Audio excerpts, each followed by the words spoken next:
Welcome to magnet service centre. आशा करता हूं कि आप सब अच्छे होंगे। हालांकि ये डायलॉग मेरे किसी पसंदीदा यूट्यूबर का है, पर चलिए आगे बढ़ते हैं। तो जब मैंने चैनल का स्टार्ट किया तो पर्टिकुलर किसी माइक्रोवेव के काम के ऊपर मैंने सोचा कि ताकि आप लोगों को ज़्यादा से ज़्यादा जल्दी बना सके।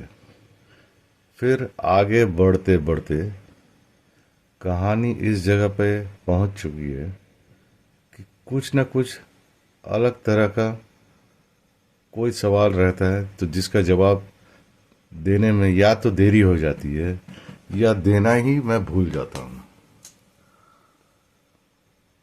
कुछ समय से वीडियो बिल्कुल बंद था।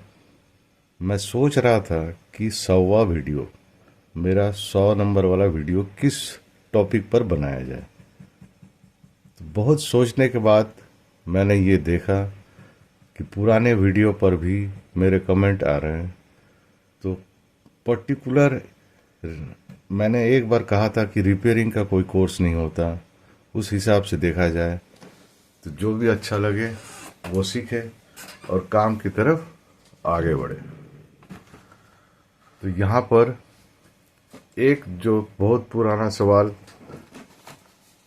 मेरे नज़दीक में पूछ रहे थे कि ये ट्रांजिस्टर किस तरह से काम कर रहा है, तो इसका जवाब भी मैं दूंगा। कुछ चीज़ें ये माइक्रो कंट्रोलर के बारे में भी बताता हूँ। चलिए आगे बढ़ते हैं। तो रिपेयरिंग के काम पर कौन सा कॉन्सेप्ट क्लियर होना चाहिए। पहला है कि आपको वोल्टेज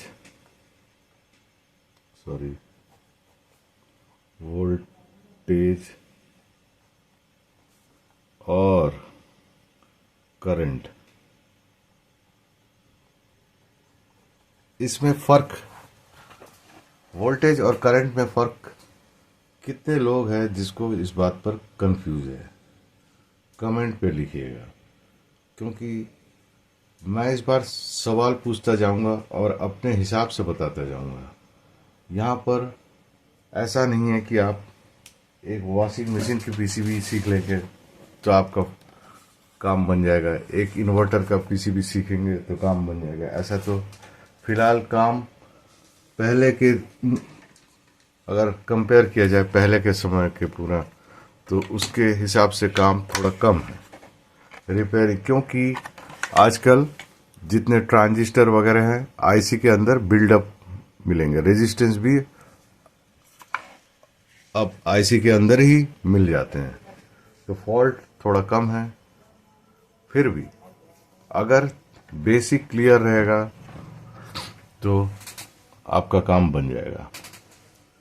तो वोल्टेज और करंट, इस चीज़ को थोड़ा ध्यान से समझिएगा। अगर नहीं पता तो मुझे बताइएगा, तो मैं इस पर अलग वीडियो बनाऊंगा। दूसरा टॉपिक है कि ट्रांजिस्टर किस तरह से काम करता है।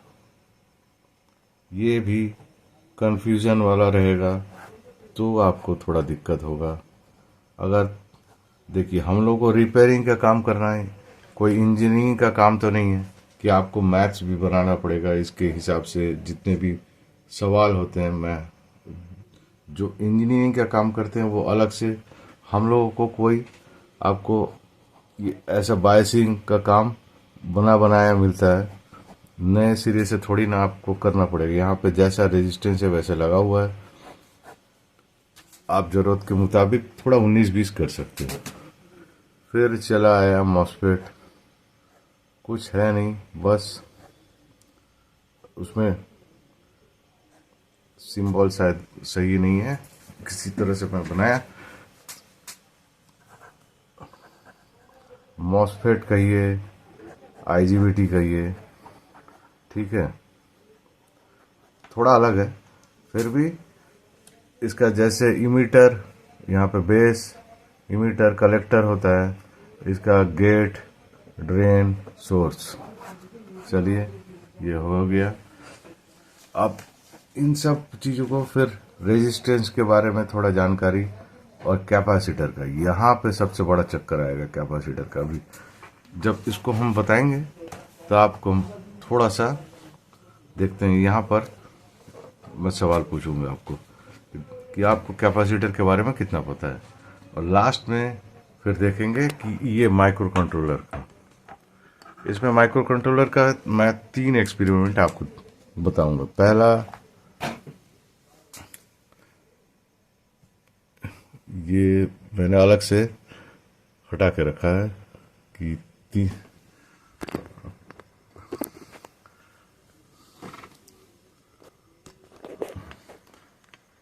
थोड़ा साफ ना दिखाई दे, पर क्योंकि मुझे यहाँ पर एक्सपेरिमेंट ज़्यादा ज़रूरी है। अब चलिए, पहले मैं एक जैसे माइक्रो कंट्रोलर, मान लीजिए वोल्टेज का रीडिंग किस तरह से लेता है, चलिए देखते हैं इसको।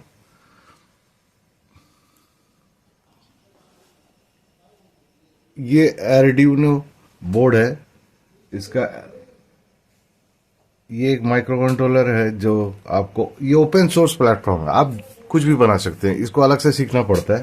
अगर आप C++ सीखेंगे तो बढ़िया से बना लेंगे, पर हालांकि मुझे तो C++ पता नहीं है, तो मैं बस समझाने के लिए आपको ये बता रहा हूँ। तो सबसे पहले इसको अपलोड कर लेते हैं। ये अपलोड होगा इस बोर्ड पर।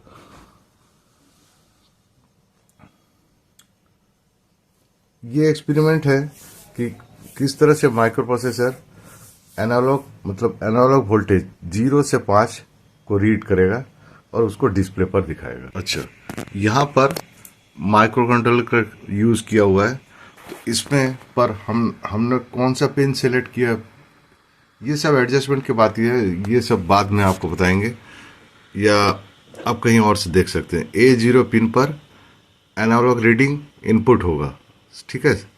तो अब इसका वैल्यू हम लोग सीरियल मॉनिटर पर चेक करेंगे। तो स्टार्ट करते हैं।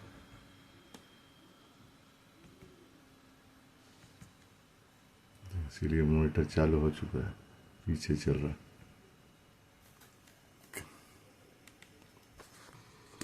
अब देखिए, ये सीरियल, अब इसका प्रीसेट, ये प्रीसेट जो एडजस्ट करेंगे, ये एक तरफ 5 वोल्ट है, एक तरफ ग्राउंड है। अब देखिए यहाँ पर रीडिंग फर्क पड़ेगा, ये देखिए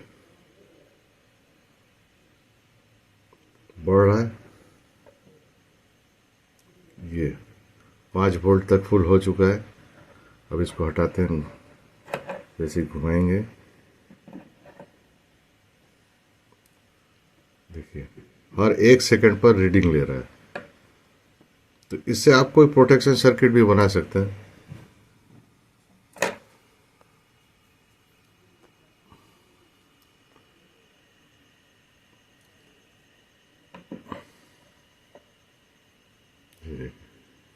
तो जैसे प्रीसेट को हम एडजस्ट करेंगे, उसी तरह से इस साइड बढ़ाएंगे,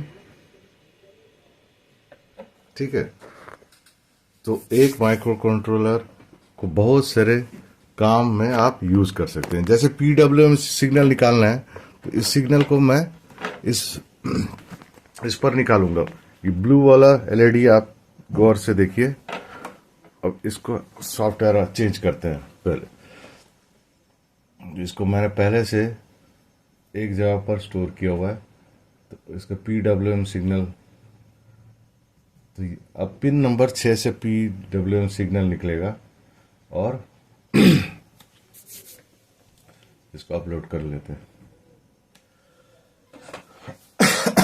ये ब्रेड बोर्ड पर बनाया हुआ है, जस्ट देखने के लिए कि ऐसा पॉसिबल है, और कुछ नहीं। एरर आ चुका है, एक बार हटा लेते हैं।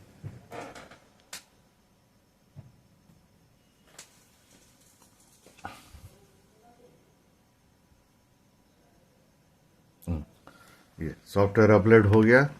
ये देखिए, अब ये काम क्या हो रहा है, धीरे, मतलब ये क्यों हो रहा है, अब आते हैं उस मुद्दे पर। ये PWM सिग्नल स्क्वायर वेव है। तो स्क्वायर वेव ये रहेगा ड्यूटी साइकिल। मतलब एक साइकिल यहाँ पे मतलब ऑन हुआ फिर ऑफ, इस पूरा साइकिल। तो ड्यूटी मतलब ज़्यादा देर ऑन रहेगा उसको ड्यूटी साइकिल ये पूरा हुआ। तो ज़्यादा ऑन तो ड्यूटी साइकिल बढ़ा, थोड़ा ऑन और ज़्यादा ऑफ तो घटा।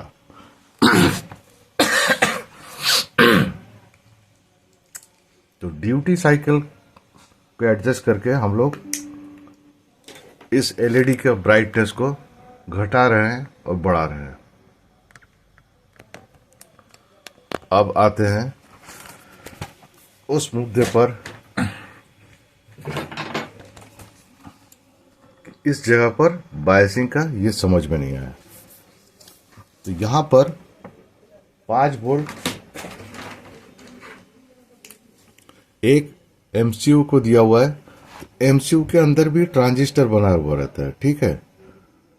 अब उसका कलेक्टर मान लीजिए यहाँ पे है, तो उसको एक बायसिंग बाहर से दिया हुआ है। हालांकि एमसीयू के अंदर भी रेजिस्टेंस बना हुआ रहता है, उसको आप चेंज भी कर सकते हैं। मतलब आजकल इतना एडवांस हो चुका है कि आपको पुल अप करना है कि पुल डाउन करना है, उसको आप सब बना सकते हैं। खैर, तो इसको बाहर से एक रेजिस्टेंस मिला और इसको, इस ट्रांजिस्टर को, बेस को, ये पीएनपी है, तो बेस पर जब नेगेटिव होगा तो ही काम होगा, ठीक है। बेस पर होना चाहिए नेगेटिव। तो चलिए, अब जैसे ही PWM सिग्नल स्टार्ट होगा डोर स्विच खुलने के बाद, तो उसका भी कोई ड्यूटी साइकिल होगा या फ्रीक्वेंसी, चलिए चल तो रहा है। माफ कीजिए। तो इस कैपेसिटर के इधर पॉजिटिव तो इधर नेगेटिव, इधर नेगेटिव तो इधर पॉजिटिव, तो ये हलचल बचेगा। अच्छा, हर कोई ये सोचता है, जैसे मान लीजिए ये देखिए कितना कंफ्यूजन है लोगों को, आप खुद ही देखिए। यहाँ पे 220 वोल्ट है, ठीक है। एक मैंने कैपेसिटर लगाया 2 MFD 440 वोल्ट, ठीक है। और फिर मैंने एक बल्ब लगाया।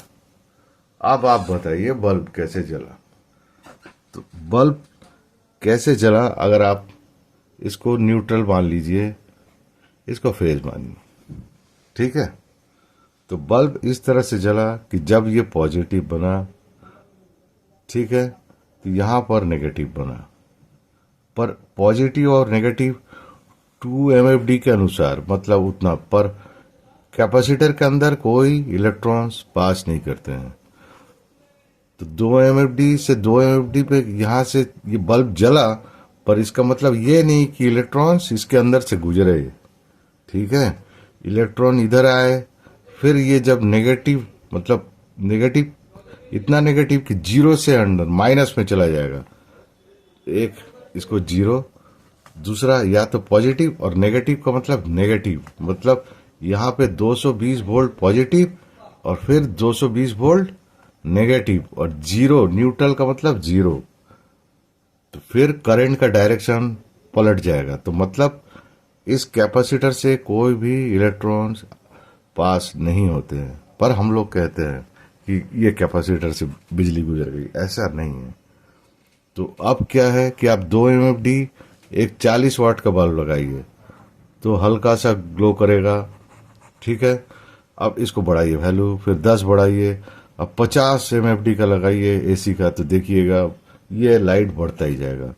क्योंकि ये MFD माइक्रोफैराड क्या होता है, ये कितने इलेक्ट्रॉन्स को स्टोर कर सकता है कैपेसिटर के दोनों प्लेट पर, उसका नंबर है, ठीक है। ये MFD क्या होता है कि इतना इलेक्ट्रॉन स्टोर कर सकता है। तो जितना वैल्यू बढ़ेगा उतना इलेक्ट्रॉन स्टोर करेगा और डिस्चार्ज करेगा, और कुछ नहीं है, पर पास नहीं होने देगा, ठीक है। कैपेसिटर से कोई भी इलेक्ट्रॉन्स पास नहीं होते हैं, ये आपको पता था है कि नहीं। खैर चलिए, इसके बाद आप बताइएगा कि कहाँ किसको दिक्कत है, क्योंकि ये सवाल मुझसे 2 महीने से पूछ रहा है। तो मैं आशा करता हूँ कि वो समझ चुके होंगे रिंटू जी कि जब यहाँ पर पॉजिटिव और नेगेटिव ये चेंज होता रहेगा, तो बेस पर जब नेगेटिव होगा तब ये क्या ट्रांजिस्टर काम करेगा। और इस रेजिस्टेंस से, सॉरी एक और बार देख लेते, बेस पर जब भी नेगेटिव होगा तो ये ट्रांजिस्टर के इमीटर से इलेक्ट्रॉन्स वापस इस कैपेसिटर पर स्टोर होंगे। इसको तो डिस्चार्ज होने में टाइम लगेगा ना, तो ये जल्दी जल्दी जितने नेगेटिव पर उतने स्टोर होके ये एक वोल्टेज बनाएगा और उसके बाद इस मेन रिले को ऑन कर पाएगा। तो इस कैपेसिटर का वैल्यू 1 माइक्रोफैराड है। आप 2 भी यूज़ कीजिए तो भी चलेगा, पर बहुत छोटा यूज़ कर देंगे तो भी गड़बड़, और ज़्यादा कर देंगे तो भी गड़बड़। क्योंकि एक तो बायसिंग के 5 वोल्ट उसके अनुसार डिज़ाइन किया हुआ है, हर चीज़ का एक डिज़ाइन है।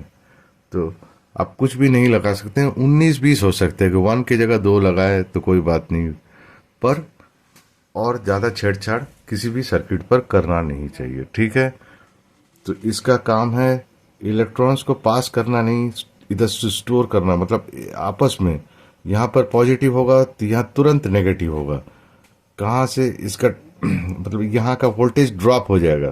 तो ऐसा लग रहा है कि ये पॉजिटिव तो वापस यहाँ पे तो ये ड्रॉप होगा ही नहीं, चेंज होगा ही नहीं, ऐसा नहीं होता है, ठीक है। ऑपोजिट कैपेसिटर पर चार्ज स्टोर हो जाते हैं।